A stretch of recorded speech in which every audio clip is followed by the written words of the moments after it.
बिस्मिल्लाहिर्रहमानिर्रहीम। Dear students, हम अब स्टार्ट करने जा रहे हैं एमडी कैट का टॉपिक नंबर 2 और ये टॉपिक है बायोलॉजिकल मॉलिक्यूल्स के बारे में। इस के जो सब टॉपिक्स हैं उनका रिलेशन होगा एफएससी के चैप्टर नंबर 2 और 3 के साथ। सबसे पहले हम लर्निंग आउटकम्स को देख लेते हैं कि इस यूएचएस के टॉपिक में से कौन कौन से सब टॉपिक्स हैं जहाँ से क्वेश्चंस को पूछा जाएगा। तो एक तो आपको इस यूनिट को पढ़ते हुए सबसे पहले बायोलॉजिकल मॉलिक्यूल्स का पता होना चाहिए कि बायोलॉजिकल मॉलिक्यूल्स हम किनको कहते हैं, इनकी टाइप्स कौन कौन सी हैं।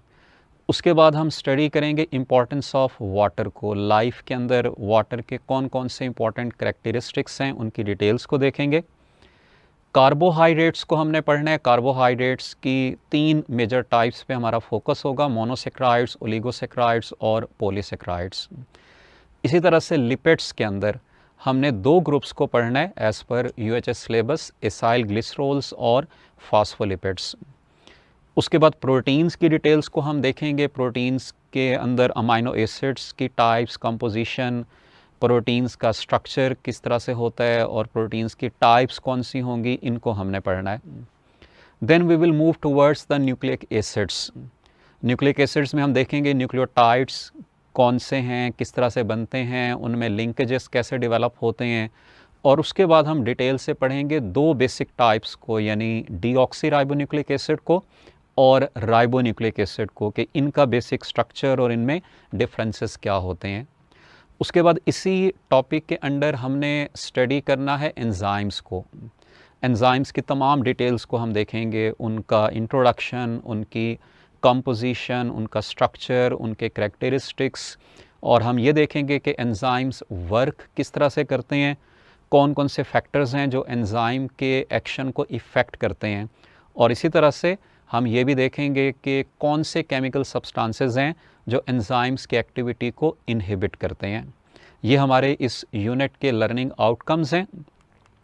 इस यूनिट की अगर हम सिग्निफिकेंस को देखें कि पेपर के पॉइंट ऑफ व्यू से इसमें से कौन कौन सा टॉपिक कितना इम्पॉर्टेंट है, तो उनके अंदर हम कंपैरिजन कर लेते हैं 17 से 19 तक।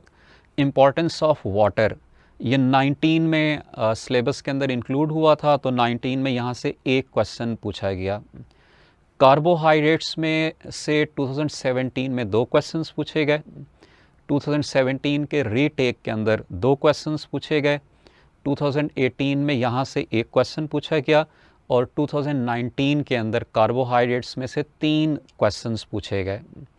लिपिड्स 2017 में एक क्वेश्चन पूछा गया, 17 के रीटेक के अंदर भी एक क्वेश्चन पूछा गया, 2018 के पेपर में 2 क्वेश्चंस पूछे गए और 2019 के अंदर भी यहाँ से एक क्वेश्चन पूछा गया। प्रोटीन्स में से 2017 के अंदर 2 क्वेश्चंस, रीटेक के अंदर 3 क्वेश्चंस, 2018 के अंदर 2 क्वेश्चंस और 19 में यहाँ से 3 क्वेश्चंस पूछे गए। इसी तरह से न्यूक्लिक एसिड्स को अगर हम देखें तो न्यूक्लिक एसिड्स में 2017 में 2 क्वेश्चंस पूछे गए, रीटेक के अंदर एक क्वेश्चन पूछा गया, 2018 में 2 क्वेश्चंस पूछे गए और 19 में भी यहाँ से 2 क्वेश्चंस पूछे गए यूएचएस के पेपर के अंदर।